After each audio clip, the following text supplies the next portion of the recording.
ein besonderes Jahr. Ein Jahr der Gnade, ein wirklicher Kairos, ein Vorübergang des Herrn. Das ist ein großes Geschenk für Sie alle, ein Geschenk, das mit Freude und Dankbarkeit aufgenommen werden muss, aber auch mit großem Verantwortungsbewusstsein.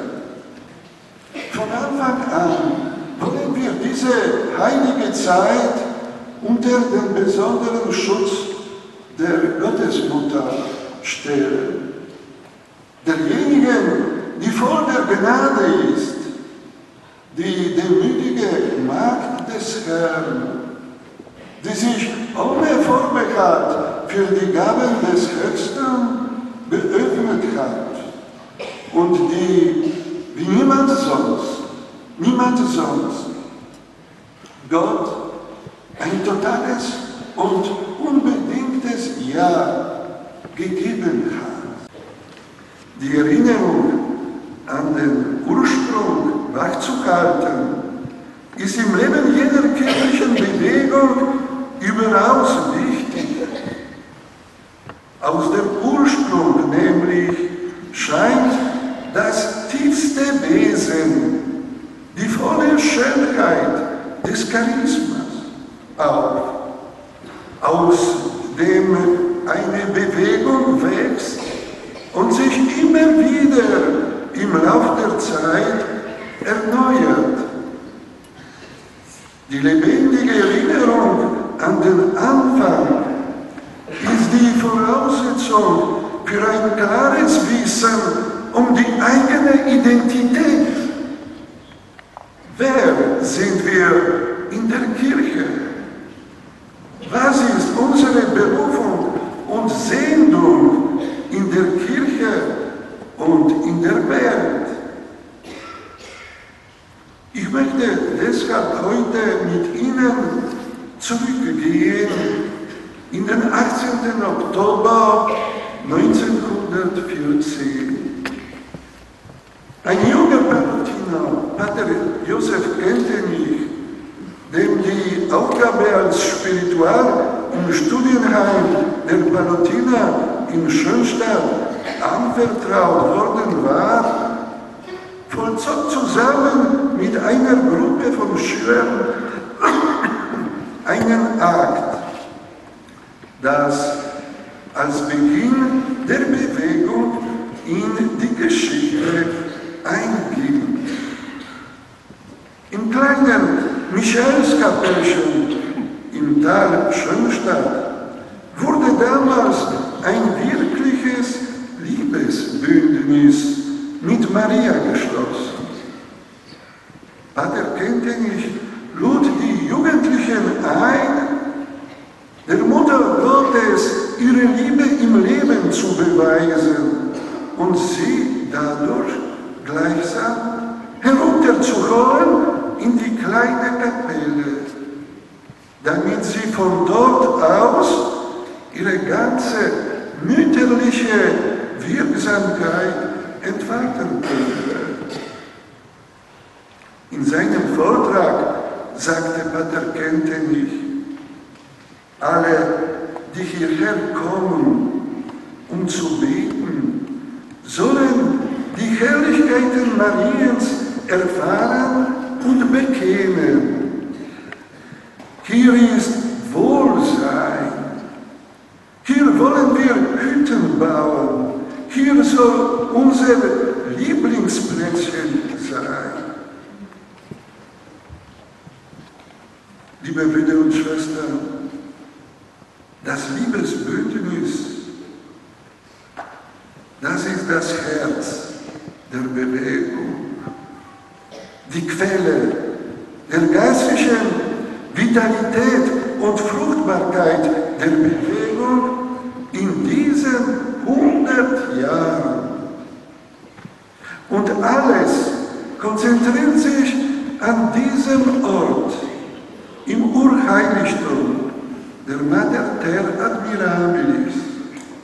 Von hier aus und in vielen Schönstadt-Heiligtümer in der ganzen Welt wird sie als Erzieherin jenes neuen Menschen und jener neuen Gemeinschaft, die die Kirche heute so dringend braucht. Wir haben daher allen Grund, der göttlichen Vorsehung zu danken, die der ganzen Kirche diesen Ort und dieses Heiligtum im Liebesbündnis geschenkt hat. Unser Dank gilt auch der Gemeinschaft der Palutiner für das Geschenk des Urheiligtums an die Schönstadt-Familie.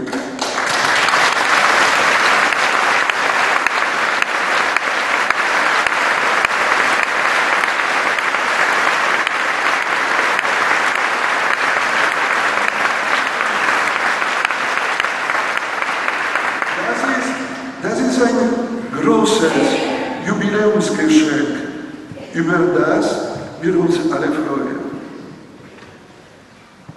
Liebe Brüder und Schwestern, wer hätte denn an jenem 18. Oktober 1914 gedacht, dass da eine Bewegung entstehen würde, die eine so außergewöhnliche geschichtliche Entwicklung haben würde. Aus dem kleinen Senfkorn ist ein großer und weit ausladender Baum gewachsen. Eine geistliche Familie, reich an Gaben und Gliederungen, geeint in der Unterschiedenheit von Liga, Bünden und Säkularinstituten.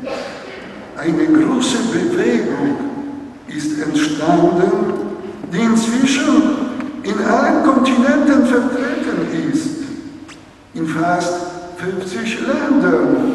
Und Sie, liebe Freunde, sind der Beweis dafür. Schönstadt bringt eine beachtliche missionarische Dynamik in die Kirche ein. Wie viele Initiativen der Evangelisierung und der Formung für Jugendliche, Erwachsene, Männer und Frauen und Familien. Vor allem aber, wie viele Menschen können bezeugen, dass sich hier im Heiligtum ihr Leben verändert hat. Wie viele Jugendliche haben durch Schönstadt die Freude am Glauben und die Schönheit des Christseins erfahren. Wie viel missionarisches Potenzial wurde hier schon in Einzelnen und Gemeinschaften freigelegt und in den Dienst der Kirche gestellt. Aber neben den vielen freudvollen und trostreichen Ereignissen fehlten in der Geschichte Schönstadts auch nicht die Prüfungen. Und sogar sehr schmerzliche Prüfungen.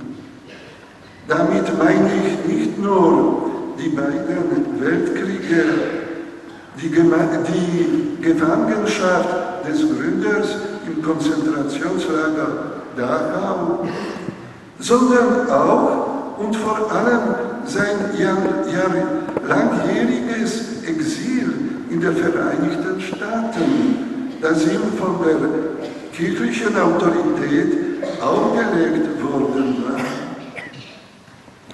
Die Liebe zur Kirche ließ in diesen schwierigen Jahren trotz allem im Herzen Pater Kentenich und im Herzen seiner Schönstadtfamilie nicht nach. Im Rückblick auf diese Jahre kann Schönstadt mit dem heiligen Paulus sagen, der Herr stand mir zur Seite und gab mir Kraft. Auf dem Grab des Vaters und Gründers steht die Lexit Ecclesia und das sagt alles. Die kirchlichen Bewegungen sind keine Theorie, Sie wissen das. Sie sind vielmehr eine konkrete Antwort des Heiligen Geistes auf die schwierigen Herausforderungen, denen sich die Kirche zu allen Zeiten stellen muss. Die Bewegungen sind Projekte, die entstehen, wie Pater Kentenich sagt, mit dem Ohr am Herzen Gottes und mit der Hand am Pulsschlag der Zeit. Wenn man die Geschichte der Schönstadtbewegung auf sich wirken lässt, kommen einem unwillkürlich die Worte des Propheten Jesaja in den Sinn. So hoch der Himmel über der Erde ist, so hoch erhaben sind meine Wege über eure Wege und meine Gedanken über eure Gedanken. Gott, liebe Brüder und Schwestern, überrascht uns immer wieder mit seinen Gaben. In diesem Jubiläumsjahr gilt es, die faszinierende Schönheit des Ursprungscharismas von Schönstadt für sich neu zu entdecken. Diese Gnadengabe ist ja die bleibende Stärke und der Lebensnerv der Bewegung. Nehmen Sie deshalb das Charisma Schönstadts mit erneuerter Liebe, mit Freude und Dankbarkeit neu an. In unserem Leben lauern ja immer auch die lähmenden Kräfte der Gewohnheit und des Alltäglichen. Auch eine geistliche Müdigkeit, eine Art Lauchheit kann sich breit machen. Mit der Hilfe der Gottesmutter können wir dieses Jahr als Zeit der Gnade leben, um in uns selbst die Begeisterung und Freude der ersten Liebe wiederzufinden. Ein Charisma wirksam erhalten heißt, es in seiner Ganzheit leben und in den Dienst der Sendung der Kirche stellen. Es gibt keinen anderen Weg. Viele von Ihnen sicher werden sich an das erste Treffen der kirchlichen Bewegungen 1998 in Rom erinnern und an die Worte des seligen Johannes Paul II. Die Kirche erwartet sich von euch reife Früchte der Gemeinschaft und des Einsatzes. Und 2006 fügte Benedikt XVI. Hinzu: Liebe in noch viel stärkerem Umfang Mitarbeiter zu sein am universalapostolischen Dienst des Papstes, indem ihr Christus die Türen öffnen. Das ist der beste Dienst der Kirche an der Menschheit.